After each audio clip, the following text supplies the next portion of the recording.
to our BK School of Science। अभी आज mathematics का कोई इशू नहीं है, कोई चैप्टर नहीं है। आज हम इलेक्शन कमीशन के बारे में जानना चाहते हैं। इलेक्शन कमीशन ऑफ इंडिया जो हमारे देश में लोकसभा, राज्यसभा, पार्लियामेंट, राष्ट्रपति, वाइस प्रेसिडेंट, विधानसभा ऐसे चुनाव जो कराते हैं वो इलेक्शन कमीशन जो है ECI, election commission of India, ये इसके बारे में हम जानते हैं। इसके बारे में भी बेसिक हम एक ही बात जानना चाह रहे हैं। इसके जो मेंबर्स होते हैं, क्या होते हैं मेंबर्स, वो कैसे अपॉइंटमेंट होते हैं, कौन अपॉइंटमेंट करता है, कितने मेंबर होना चाहिए, ये इस पे ये इशू है। ठीक है, तो हम क्या जानना चाह रहे हैं, election commission of India members का जो चयन होता है, मेंबर्स का जो सिलेक्शन होता है वो कैसे होता है, कौन करता है, और शुरू से आखिर तक अभी तक क्या पोजीशन है। हम जान रहे हैं 1952 2024 तक क्या स्थिति है। ठीक है, अभी चलो शुरू करते हैं। अभी आपको देखो मैं क्या क्या, अभी देखो सबसे पहले ये जो इलेक्शन कमीशन ऑफ इंडिया है, इलेक्शन कमीशन ऑफ इंडिया हमारे कॉन्स्टिट्यूशन में, संविधान में आर्टिकल नंबर 324 324 से लेके 329 तक इलेक्शन कमीशन ऑफ इंडिया के बारे में लिखा हुआ है। कितना, 324 से 329। अब ये देखो 324 से 329, इसमें जो ये अपना केवल आर्टिकल आप 324 देखो, 324 ये आर्टिकल, केवल हम आर्टिकल बात कर रहे हैं। आर्टिकल 324 ये क्या बताता है कि एक देश में एक इलेक्शन कमीशन होगा। क्या होगा, इलेक्शन कमीशन होगा। क्या करेगा वो, सुप्रिटेंडेंट करेगा, सुप्रिटेंडेंस, क्या क्या करेगा, सुप्रिटेंडेंस करेगा और डायरेक्शन करेगा, डायरेक्शन लेगा या देगा, और कंट्रोल करेगा। ये तीन चीज करेगा वो, कौन, इलेक्शन कमीशन। और ये किस किस, क्या, प्रेसिडेंट का चुनाव मतलब राष्ट्रपति, वाइस प्रेसिडेंट का इलेक्शन, पार्लियामेंट और विधानसभा, ये सारे इलेक्शन को ये कंडक्ट करेगा, सुप्रिटेंडेंट करेगा, कैसे करना है वो डायरेक्शन देगा और उसको कंट्रोल करेगा। ये आर्टिकल 324 में, यहाँ मैंने लिखा है आपको क्या क्या बताना है। आर्टिकल 324 में ये लिखा हुआ है, क्या लिखा हुआ है, हमारे कॉन्स्टिट्यूशन के आर्टिकल नंबर 324 में लिखा हुआ है कि हमारे देश में एक इलेक्शन कमीशन होगा जिसको इलेक्शन कमीशन ऑफ इंडिया बोलेंगे। वह ये जो देश में जितने सारे चुनाव हैं इस चुनाव को वो करवाए। ये सिंपल सा बात है, डायरेक्शन कंट्रोल सब उसके हाथ में है। ठीक है, अभी क्या हुआ, अभी देखो स्थितियां कैसे कैसी हुई। अभी देखो 1950 में इलेक्शन कमीशन, मैं शॉर्ट में लिखता है election commission of India established हुआ। अभी अभी जो आपको बताया आर्टिकल 324 में, इसमें लिखा हुआ है देश में एक इलेक्शन कमीशन होगा, एक मेंबर होंगे, एक ही मेंबर है, यानी कि मेंबर कितने हैं, एक मेंबर जो सारी चीज करेंगे। ये लिखा हुआ है। ठीक है, और ये कौन कौन अपॉइंट करेगा, इसको करेगा प्रेसिडेंट। कौन करेंगे इसको, देश का जो राष्ट्रपति है वो इसको अपॉइंट करेगा। ठीक, अच्छी बात है। अभी 1950 में ECI स्टेब्लिश हुआ और इसके मेंबर थे 1 मेंबर। अभी आप देखो क्या क्या खेल हुआ इधर, क्या क्या प्रोसेस हुआ, खेल से नहीं, क्या क्या प्रोसेस हुआ ये मेंबर में। ठीक, अभी उसका 1950 के बाद से आ जाइए 1916 अक्टूबर 1989, क्या हुआ, 1950 से 1990, यानी कि 40 साल यही प्रोसेस चला। एक मेंबर होगा, वो सारे देश में चुनाव करा, सब अच्छे से हुआ। उसमें क्या हुआ, इस टाइम में जो प्रेसिडेंट थे, प्रेसिडेंट कौन थे, शायद वेंकट रमन थे, नाम नहीं लिखता, प्रेसिडेंट, प्रेसिडेंट के आदेश पे जो ये वन मेंबर तो थे ही, उसमें 2 मेंबर को और जोड़ दिया। बोला अभी इलेक्शन कमीशन कितने लोग रहेंगे, 3 लोग रहेंगे, और 3 में से एक चीफ इलेक्शन कमीशन, और तीनों का अधिकार वगैरह सब सिंपल है, एक जैसा रहेगा, और मेजोरिटी से पास होगा। जो भी मेजोरिटी मतलब 2/3, 2/3 से, या 3/3 से, 1/3 से नहीं होगा, 2/3 से पास होगा। ठीक है। अभी क्या हुआ, 16 अक्टूबर 1989, फिर आया एक डेट आया 2 जनवरी 1990, 1990। ये जो राष्ट्रपति ने नोटिफिकेशन दिया था, पारित किया था ऑर्डिनेंस के थ्रू कि ऐसा ऐसा करो, इसको क्या क्या विथड्रॉ कर दिया, विथड्रॉन। कैसे? Withdrawn by notification. राष्ट्रपति ने नोटिफिकेशन जारी किया कि 3 महीने के अंदर कि ये जो 3 मेंबर होंगे, ये 3 नहीं होंगे, अब एक ही मेंबर, 3 मेंबर रहेंगे, एक ही मेंबर। ऐसा हुआ क्यों? ऐसा इसलिए हुआ, इसी स्थिति में कोई आदमी, कोई थर्ड पर्सन, अपोजिशन चले गए, वो सुप्रीम कोर्ट। कहाँ चले गए? Supreme court. सुप्रीम कोर्ट चले गए। सुप्रीम कोर्ट ने बोला कि ये जो प्रोसेस है, ये ऑर्डिनेंस से नहीं हो सकता, आप इसको पास करो। ये ऑर्डिनेंस के थ्रू हुआ था ना, ये जो हुआ था, ये ऑर्डिनेंस के थ्रू हुआ था, ऑर्डिनेंस के थ्रू हुआ था। इसको राष्ट्रपति ने विड्रॉ किया 3 महीने में। मैं बता रहा हूँ 3 महीने में विड्रॉ क्यों किया, क्योंकि इसी बीच में सुप्रीम कोर्ट का डिसीजन हुआ कि ये जो है ना, ऑर्डिनेंस से नहीं हो सकता। ऑर्डिनेंस से आप जो किए है ना, ये गलत है। आप एक एक्ट लाओ, पार्लियामेंट में उसको पास कराओ, पार्लियामेंट में लाओ, पास कराओ, और उसके बाद फिर जो प्रोसेस है उसको फॉलो करो।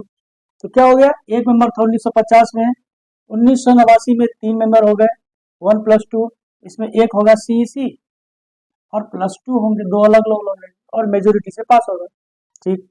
फिर 2 जनवरी 1990 को ये जो था, ये ऑर्डिनेंस के थ्रू जो हुआ था, इसको उसने राष्ट्रपति ने विड्रॉ कर दिया नोटिफिकेशन के थ्रू। अभी कितने हो गए? फिर हो गए एक मेंबर। फिर क्या हुआ, 1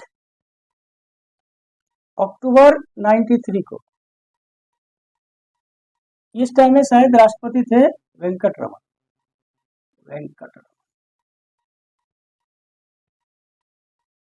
और 1 जनवरी 93 को क्या हुआ कि राष्ट्रपति, सुप्रीम कोर्ट ने क्या बोला, ये आप नहीं कर सकते ऑर्डिनेंस से, आप एक्ट लाओ। तो उस टाइम में जो अपने प्राइम मिनिस्टर थे, वो थे शायद वीपी सिंह।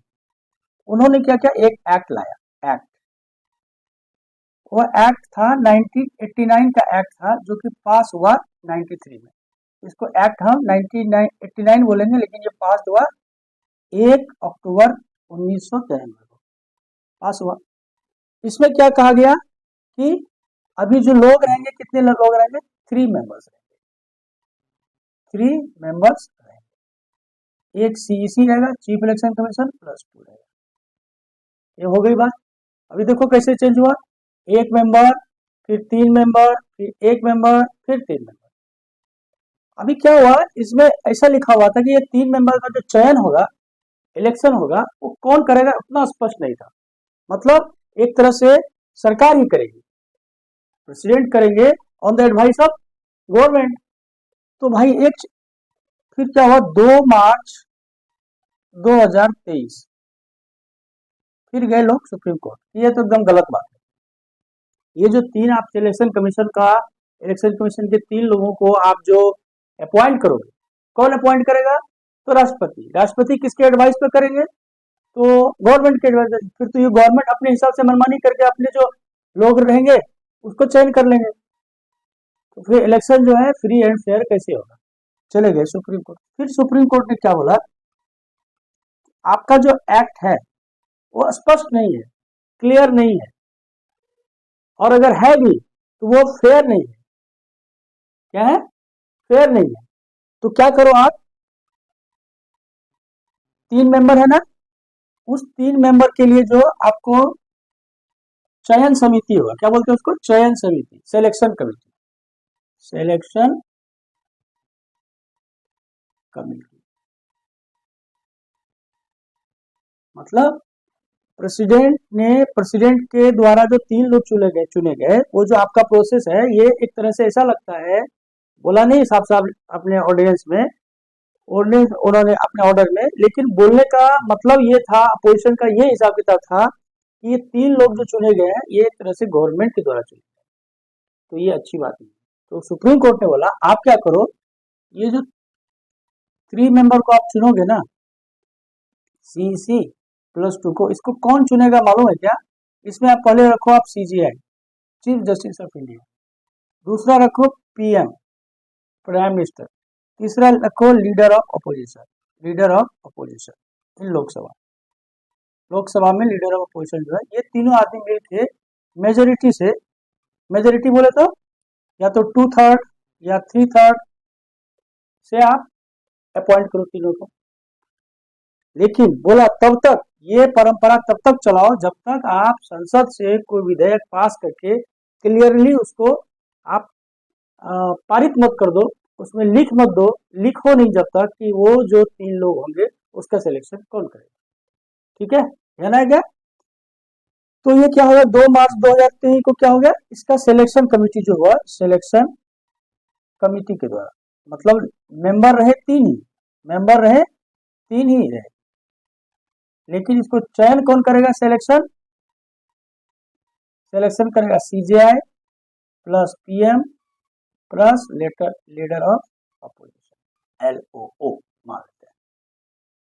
अभी सुप्रीम कोर्ट ने क्या बोला, जब तक आप एक विधेयक पास करके एक्ट नहीं बनाते कि ये जो आपके इलेक्शन कमीशन के 3 मेंबर हैं, इसका सिलेक्शन कौन करेगा, तब तक आप ये परंपरा चालू रखो। ये दिया 2 मार्च 2023 को। अभी क्या हुआ, अभी आया डेट आपका दिसंबर 23, ये जस्ट पिछले साल दिसंबर 23, गवर्नमेंट ने एक एक्ट पास किया। क्या किया था, एक्ट हो गया, बिल पास किया लोकसभा राज्यसभा, उसके बाद वो एक्ट हो गया, तो ये एक्ट बनता ना, तब तक तो बिल रहता, एक्ट हो गया। एक्ट होने के बाद राष्ट्रपति उस पर प्रेसिडेंट अपना साइन करते, तब वो बन जाता है एक्ट, उससे पहले ये बिल ही रहता। ठीक, मैंने बिल था, वो पास हुआ लोकसभा राज्यसभा, फिर प्रेसिडेंट के पास गया, प्रेसिडेंट ने साइन किया, वो बन गया एक्ट। वो एक्ट है आपका appointment of members of election commission, ये एक्ट का नाम। ठीक, इस एक्ट में क्या हुआ, ये जो 3 मेंबर कमेटी रहेगी, 3 मेंबर जो ऑफ CEC रहेगा, चीफ इलेक्शन कमीशन, इसका सिलेक्शन कौन करेंगे, एक्ट में लिखा हुआ है 2023 दिसंबर, उसका उस एक्ट में 3 मेंबर रहे सिलेक्शन कमेटी, एक प्राइम मिनिस्टर के द्वारा नामांकित या चयनित कोई एक कैबिनेट मिनिस्टर, लॉ मिनिस्टर भी हो सकता है, तो उससे सीनियर मिनिस्टर भी हो सकता है, तो बोलेंगे cabinet minister as appointed by PM, एक हो गया मेंबर 2, और तीसरा मेंबर जो होगा लीडर ऑफ अपोजिशन या ऑब्लिक लार्जेस्ट पार्टी, जो भी लार्जेस्ट पार्टी है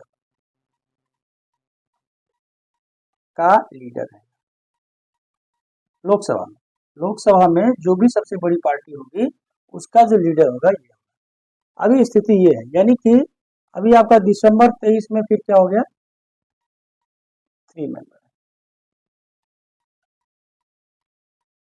अभी आप देखो वीडियो बनाने का मकसद क्या था,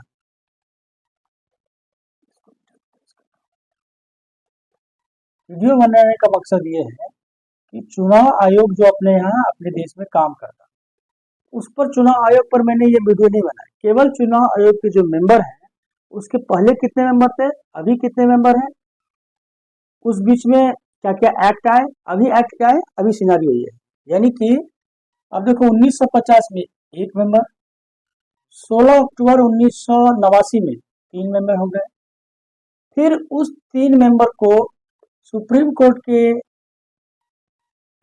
चलते या सुप्रीम कोर्ट के आदेश के चलते प्रेसिडेंट जो थे वेंकट रमन, उन्होंने क्या किया, उसको विड्रॉ कर लिया। इस टाइम में जो अक्टूबर के टाइम में जो थे प्राइम मिनिस्टर थे वो वीपी सिंह, ठीक है। 2 जनवरी 1990 को वो विड्रॉ कर दिया। सुप्रीम कोर्ट ने बोला आप कुछ करो, एक्ट बनाओ, ये गलत बात है। तो जस्ट वही उसी टाइम में एक्ट, वो 1989 का बिल था, वो पास होते होते 1 अक्टूबर 1930, बीच में ये ऑर्डिनेंस नहीं आएगा। अगर आपको तत्काल कोई डिसीजन आपको चाहिए तो 6 महीने तक की वैलिडिटी के लिए क्या करते, एक ऑर्डिनेंस निकालते। इन्होंने ऑर्डिनेंस निकाल लिया था, ऑर्डिनेंस को क्लेम किया सुप्रीम कोर्ट में किसी ने, सुप्रीम कोर्ट ने बोला हटाओ इसको। तो प्रेसिडेंट ने एक नोटिफिकेशन किया कि ये जो 3 मेंबर थे उनको खत्म कर दिया जाए वो लिस्ट, और केवल जो 1 नंबर पहले थे वही 1 नंबर है।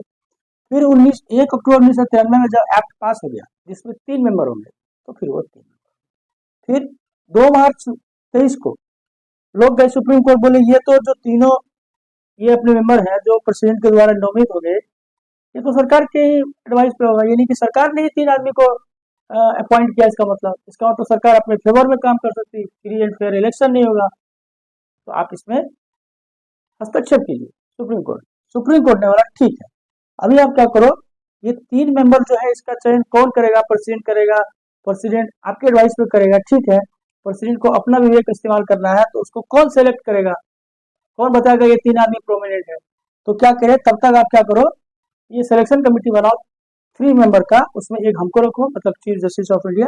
और ये जो डिसीजन जो दिया था ना जोसेफ, जो दिया क्या दिया था, जोसेफ, MM जोसेफ करके थे, सीजीआई नहीं, ये जो बेंच था 5 बेंच का, ये जो डिसीजन दिया था वो 5 बेंचों की कमेटी, 5 बेंचों का जज का चेयर था, ठीक है, बेंच था, जिसके हेड थे जोसेफ जी, MM जोसेफ,